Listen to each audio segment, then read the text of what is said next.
beside the point. Turn around and go home.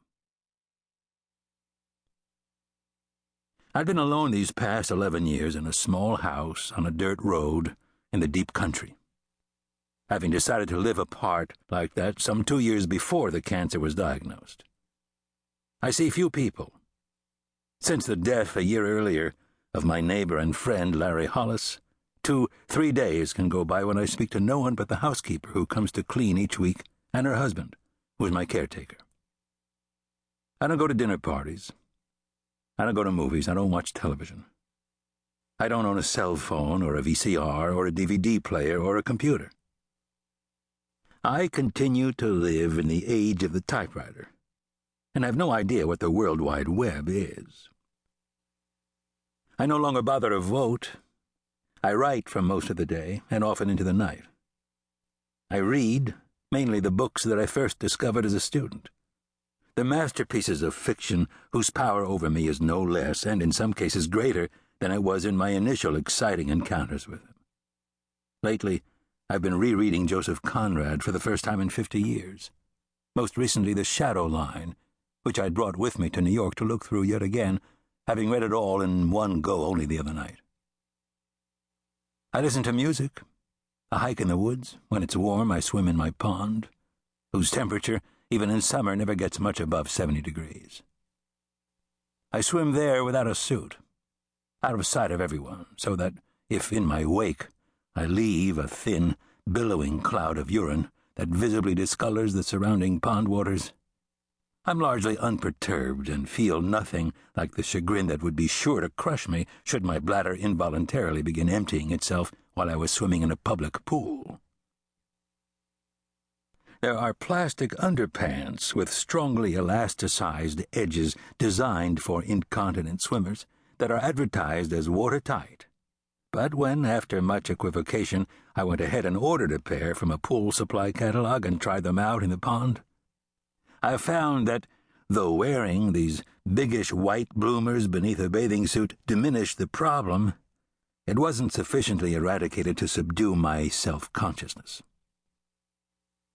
Rather than take the chance of embarrassing myself and offending others, I gave up on the idea of swimming regularly down at the college pool for the bulk of the year, with bloomers under my suit, and continued to confine myself to sporadically yellowing the waters of my own pond during the Berkshire's few months of warm weather when, rain or shine, I do my laps for half an hour every day.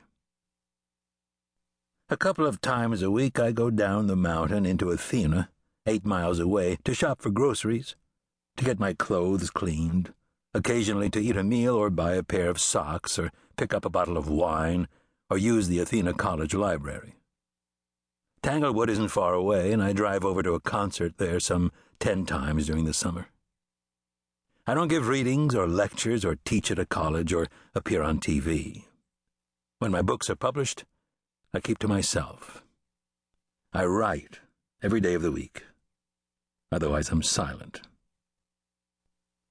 I am tempted by the thought of not publishing at all. Isn't the work all I need? The work and the working? What does it matter any longer if I'm incontinent and impotent?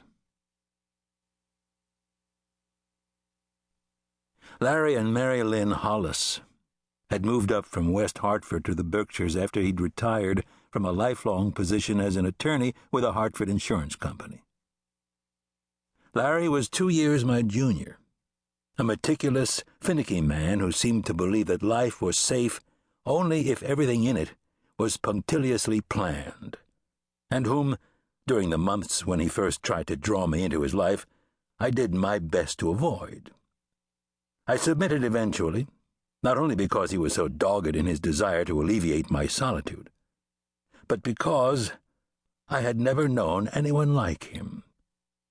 An adult whose sad childhood biography had, by his own estimate, determined every choice he had made since his mother had died of cancer when he was 10, a mere 4 years after his father, who owned a Hartford linoleum store, had been bested no less miserably by the same disease. An only child, Larry was sent to live with relatives on the Naugatuck River, southwest of Hartford, just outside bleak industrial water.